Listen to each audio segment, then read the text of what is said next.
had to grow up fast as a child in the way that some people shouldn't have to endure, how I was jumping from house to house. The small things in my life that I notice every single day, I manifested when I was a child.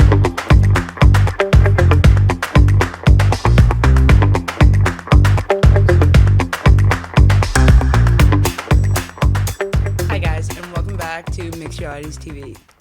Lexi here, no Weston today. This will be a solo. I might treat these like diaries. I'm not sure yet, but I'm just going to talk today. We're going to get a couple things off of my chest, a couple things I've been dealing with. I don't know. I'm at an interesting place in my life right now. I just turned 26 back in June 22nd. We were on a cruise. It was beautiful. It was great. And if you don't know me, if you don't know anything about me, I am 26 years old. I live with my boyfriend in LJ, Georgia. We have 2 beautiful pups, and we live in a beautiful house. And it's crazy that the small things in my life that I notice every single day, I manifested when I was a child. I literally... not a child, a teenager. I manifested every single thing in my life up into this day. Every day that I live currently, I sit down and I'm like, oh my gosh, I can't believe I'm dealing with imposter syndrome and I can't believe I'm dealing with imposter syndrome and have the nerve to be sad or the nerve to be angry at any point of any day in my life because I manifested everything to get here. And I want to go deep into this today because I was thinking about this the other day and it was pretty heavy on my heart because I've been dealing with a lot of personal family issues. Many people don't know, but I'm the youngest of 3 and I had to grow up fast as a child. I had a childhood that made me adapt and grow up fast in the way that some people shouldn't have to endure when they're a child. Life when I was a kid was beautiful until I grew up and I started realizing, real life situations, how I was poor, how I was jumping from house to house, how I didn't know most of my family, how the only path I saw for myself was being poor or dying. And that, we're getting deep today, I am sorry, but that was the only thing I saw in my life for a while. It was, I am going to be poor for my whole life, or I'm going to get out, or I'm going to die. And I believed that for so long. And so I was stuck in this place of sadness and fear for so long. Until one day, I decided that I wanted to live. I decided that the only problems that were really messing with me was how much money that we didn't have. I had a mom who loved me dearly. She still loves me dearly. I had a brother and a sister who loved me. I had friends who loved me to death. But I had a fear of growing up, and I had a fear of what my life would be like when there was nobody around me who gave me a path or gave me advice or gave me a clear picture of how growing up would be without being poor or without having nothing. And so I believed that I was going to be poor or die for a large part of my life. And then one day, I decided I wanted to live. I decided that I didn't want to feel depressed anymore. I decided that I didn't love me, and my mom was poor, and we didn't have a lot of family. It's so many things that you can put blame on instead of sitting down looking at the facts. And so when my life changed, I started looking at facts. The only reason why I'm unhappy and in this situation is because I don't have a lot of money. And so it was a point in my life where I looked at money as a tool. And I was like, if I make enough money, I can get out of this situation, jumping house to house, living in a motel by myself, having no food, barely getting to school, barely getting to basketball practice because I have no rides, have no car, have nothing, have no new clothes, have all the small things. And I realized that the only thing stopping me from moving myself out of negative situations was money. But I didn't place my goals around money. I used money as a tool. And I was like, if I make enough money, I can move out of my mom's house that I'm paying rent for and that I'm giving money away. When I started making money, I was in a bad situation. And the confidence you gain when you start making money to go out and be someone and to do things and to move out of a bad situation, that takes a lot of confidence that I didn't have. Luckily, I got a mentor and I figured out how to get out of that. But money was a tool for me. And I placed my whole life around being happy. All I wanted in life was to be happy. And I knew exactly how that looked like. I pictured exactly what that looked like. I knew that if I made enough money, I could live somewhere that wasn't draining all the time, live in a house of positivity. I knew if I made enough money, I could start doing the things that I wanted to do, start buying food, putting food on the table, you know what I mean? Doing things that I love, being in the gym and having a routine and living somewhere where I felt safe and comfortable. There were all these things that I knew money would get me to, but I never placed that around money. And I keep saying that because it's, this isn't scripted, whatever, but I keep saying that because it all leads into how I manifested the life I have today and the problems and the struggles I'm facing today. I am in awe every single day because every single thing I have in this moment I manifested. I remember the day that I started dreaming of what my life would be like when I got out of a bad situation. I never was going to settle for a man that didn't completely love me, that wasn't completely obsessed with me, and that didn't make me feel safe all the time. And I thought it was never going to happen, first of all. And I tried to plan for it. At one point in my life, I did not want to see any man. I did not want to deal with any man until I got myself together, financially, spiritually, whatever. That didn't happen. I met him a little earlier than that. We'll talk about that sometime later. But I manifested Weston, my boyfriend. I knew exactly what I wanted, and I didn't want to settle for anything less because I didn't think there was a purpose of settling for anything less. Why would I settle for anything less when I saw my mom dealing with my dad, who was a piece of crap? And, I didn't want to settle for that. So that was one thing. One thing, down to the T, is I knew I wanted to live in a small town where the people at the coffee shop know my name. And that is such a stupid, I won't say stupid, but that is such a just funny manifestation goal to have, for it to be that specific. I wanted to live in a small town and I wanted the coffee shop people to know my name. And I wanted to feel home and secure. And that happened. I can walk in a coffee shop. What's up, Lex? All the time. Thank the Lord. That happened, which is funny. I wanted to live in a house, and I wanted animals, and I wanted to be on some type of body of water. I live currently with my boyfriend in the mountains, and we have a lake as our front porch view. Manifested. Check that off the list. I wanted to be happy. All I wanted from the start was to be happy. And that came true. I am finally at a place in my life where I am actually happy and I'm not in flight or fight mode all the time. And I'm not scared to grow up. I'm not scared to live life every single day. because I know the tools that allow me to be happy. I started manifesting when I was really young. And I was about, I don't know, 16, 17. I'm 26 now. 16, 17, where I was like, I didn't even treat it as a tool. I probably didn't even know what manifesting was at that time. I just imagined it. I wrote it down.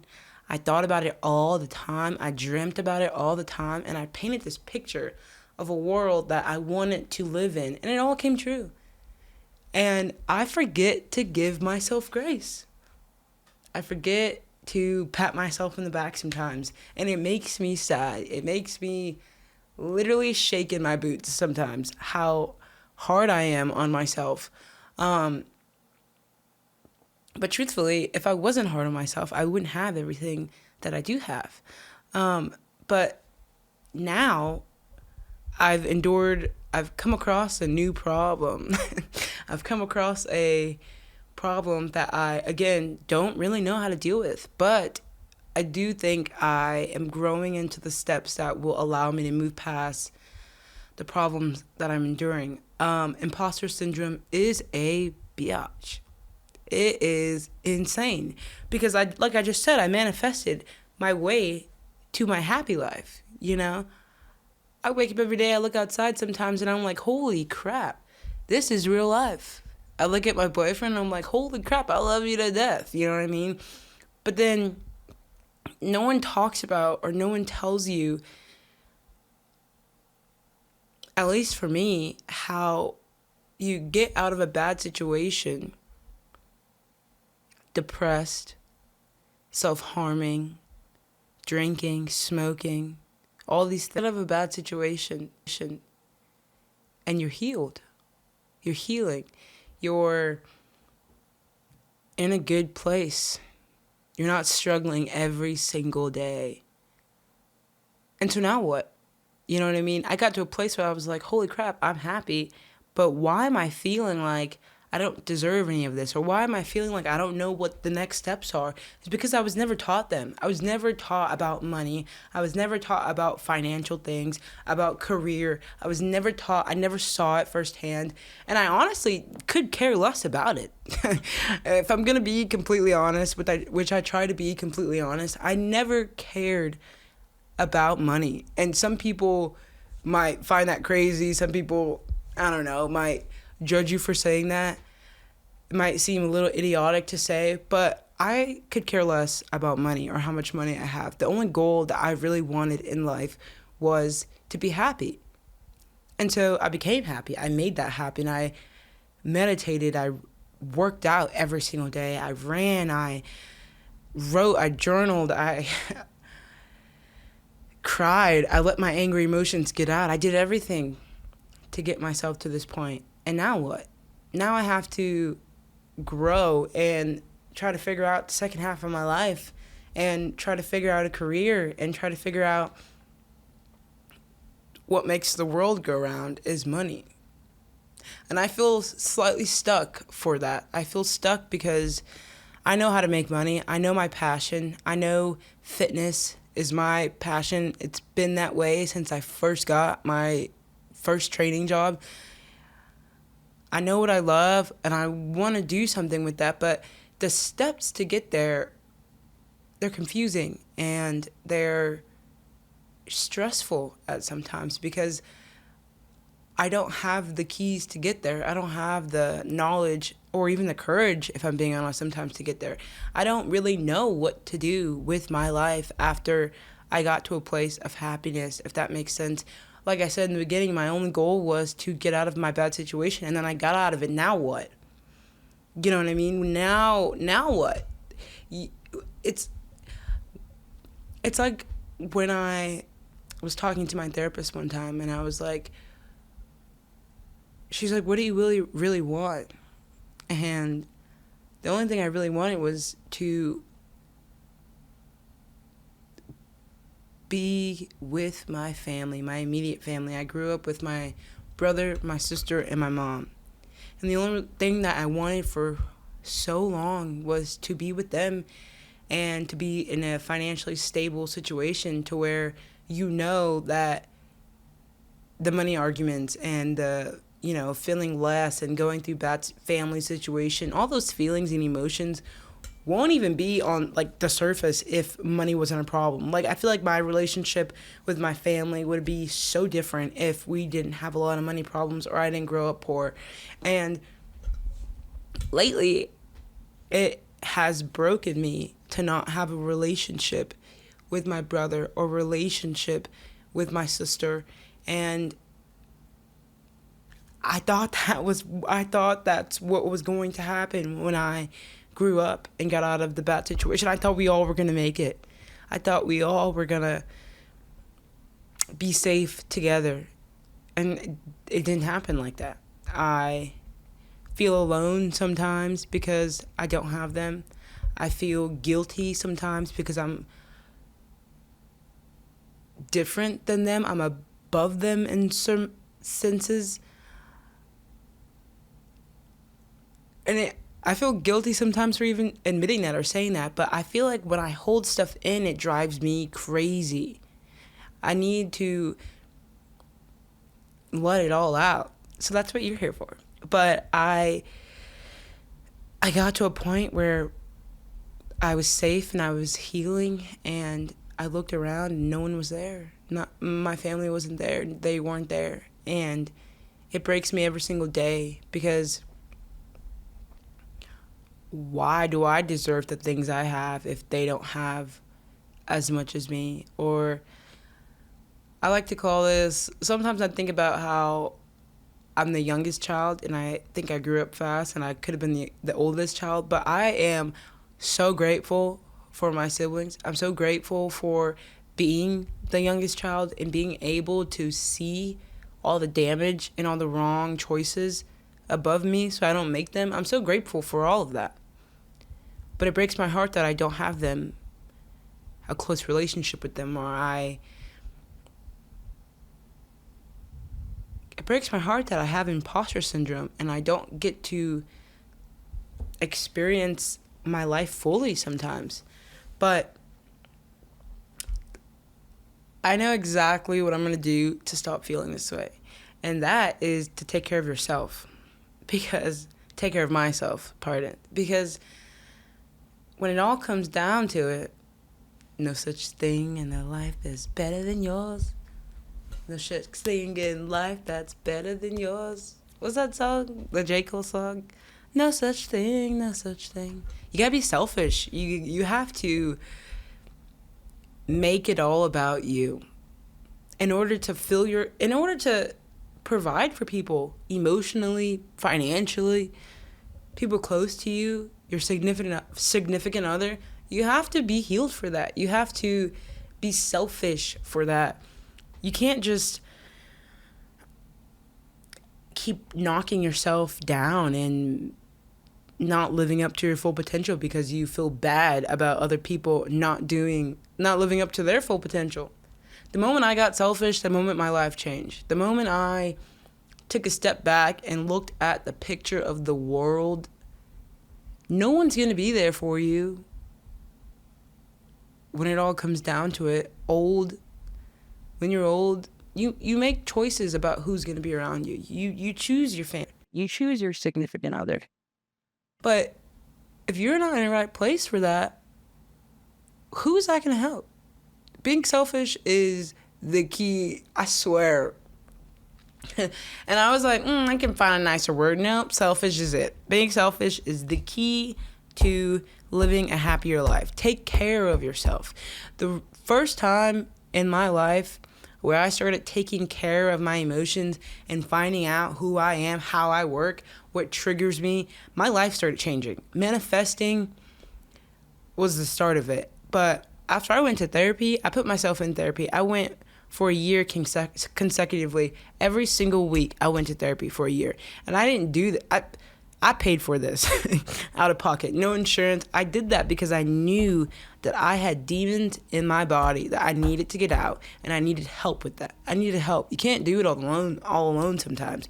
But I put myself in therapy because I wanted all the negative emotions and all the hurt and the pain out of my body. I wanted to understand my triggers and what I was doing and what made me tick, how it made me act, what made me sad day to day. What steps can I do? What can I do selfishly every single day to put me in a better place mentally, emotionally, physically? First of all, it all started with working out. Working out saved my life completely. I think working out is one of the best things you can do for your body, for your mind, for everything. I found myself in the gym under that barbell. I truly did. It changed my life. Working out, number one. Second thing is meditating. Meditating really put a perspective on how painful, I don't know, working out put a perspective. No, sorry. Manifesting. Oh my gosh. I just thought about meditating so hard that I tripped up my words. But anyway, meditating is such a connection to your body, and it's painful at sometimes. Sometimes I sit and I meditate and it's painful. I don't want to be there. I don't want to bring up those emotions that sit in your body all the time. I don't want to do that sometimes. But it needs to be done in order to grow and in order to let it out. I selfishly sat with myself for 20 minutes to an hour every single day in silence. Just coming back to center, because all the outside world and all the noise and all the pain and all the hurt, that is not who you are. That is not who I am. But in order to be in a total clear mind, to realize that I act out or I choose negative things is because I'm in pain or because I'm not over a certain situation in my life. I just needed that to clear my head. It was meditating was one of the only things that I can do to completely be at peace and not hear the surrounding voices, Absolutely love meditating. And the other thing that I did was I journaled. I started off journaling with angry writing. Angry writing is something that helped me a lot because as many sprints I did, I could not get that anger out of me. So I wrote it all down. I cried while doing it, and it released a lot of pain inside me. And to take the steps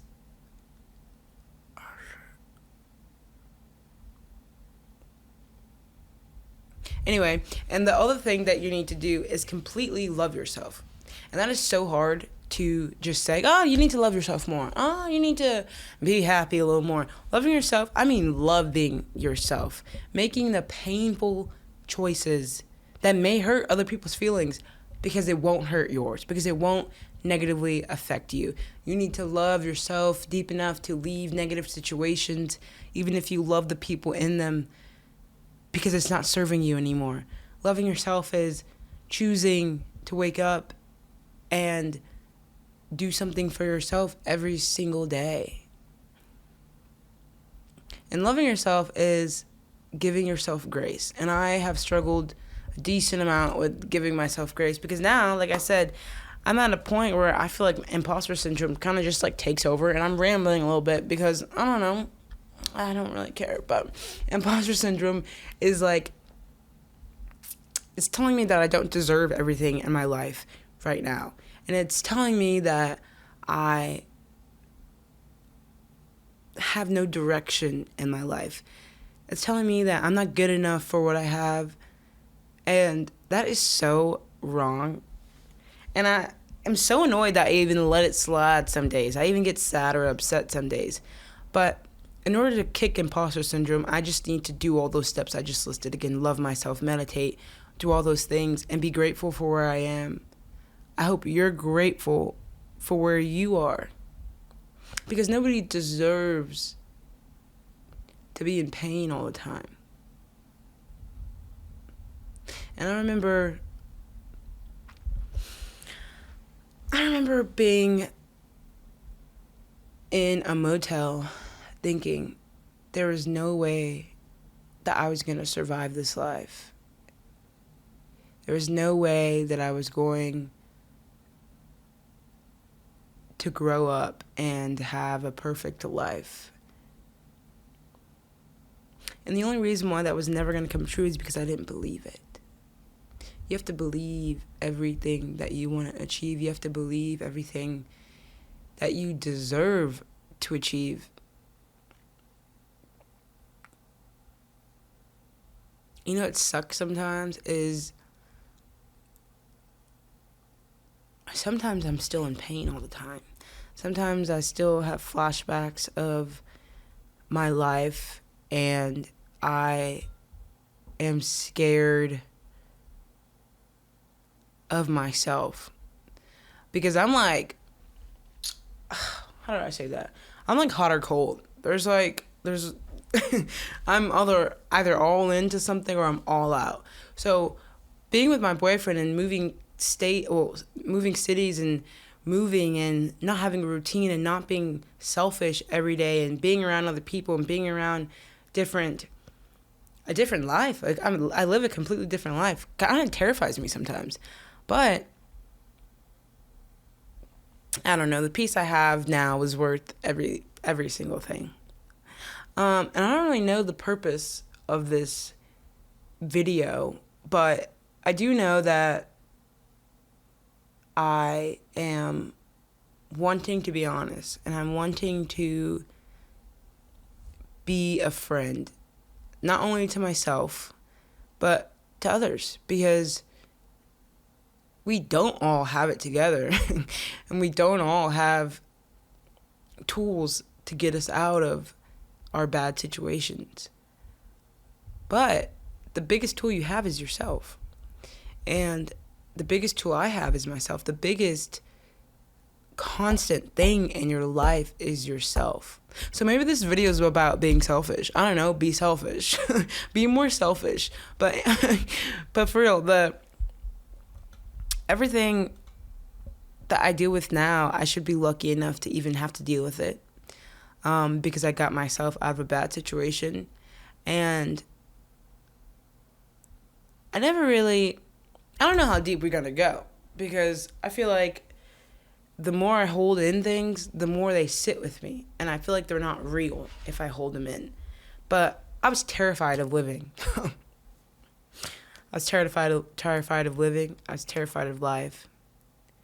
I was terrified of how people would see me, how people would judge me.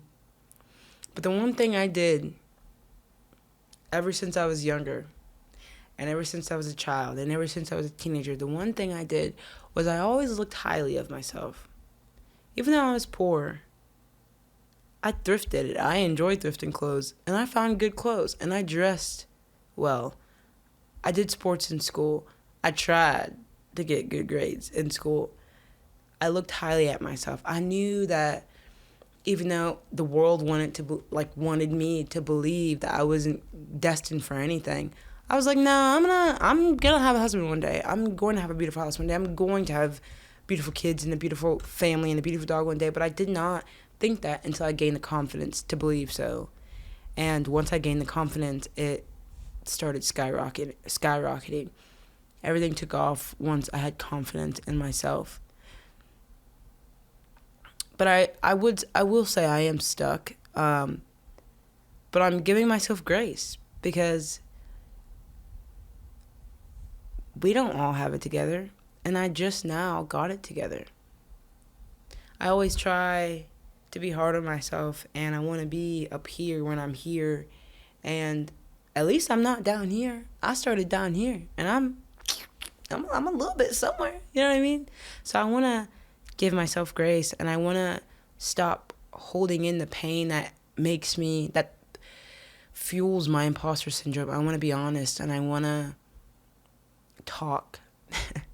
So maybe these conversations will just be about ranting, and maybe this one is to tell you that I'm terrified of life sometimes, but I love it. I love life, and I've always wanted to be in this spot, and now I'm here. I've always wanted to be happy. I've always wanted my first emotion to be love. And I stand by that. I stand by that wholeheartedly. My first emotion that I try to live life by is love. Without love, there's nothing. Love to yourself first, and then love to others. And love and being selfish is about being mean sometimes. You will hurt feelings along the way, but it's who sticks with you throughout you finding yourself is who really matters. You can't love someone who wants you to be in a bad situation or wants to hold you back from your potential, because you won't get there. No matter how sad and how scared I am, I believe in myself to get through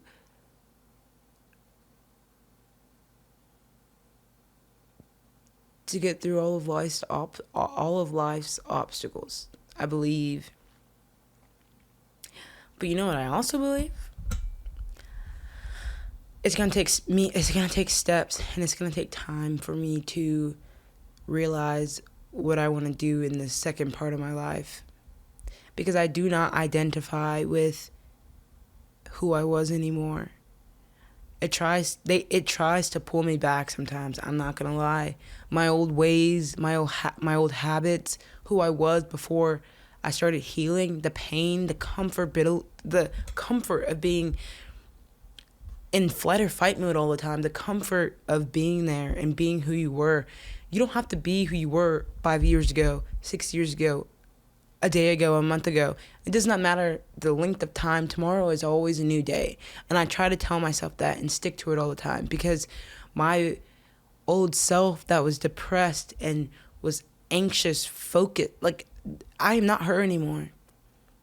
And the more I talk about it, the more I say it, she will die, because she does not belong. I thank her for everything, but she does not belong in my future.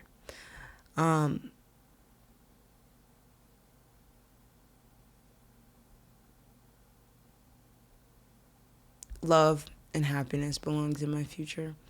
And I think I'm going to open up more on the second solo, because honestly, who cares? We all go through struggles, we all go through pain, we all go through hurt, so who cares? So if it helps me to get it off my chest, and it may help somebody else, then we're going to keep talking about it. But basically, the point of this video was to admit to myself that I am not done healing. I am still slightly confused of the future. I don't have it all together. But I love myself, and I love everything around me, so I do know it'll all work out. But the confidence it takes to get there has been lacking, and the self-control that it takes to get there has been lacking. The routine that it takes to get there has been lacking. So I'm going to start showing up a little more, because I deserve to show up a little more. So yeah, I think this whole video was just a little pep talk to myself, but I hope this resonated with you in some way, and if so, I'll see you in the next one. Leave me a comment, leave me a heart. I love you, I love you, I love you, I love you, and I hope you love yourself.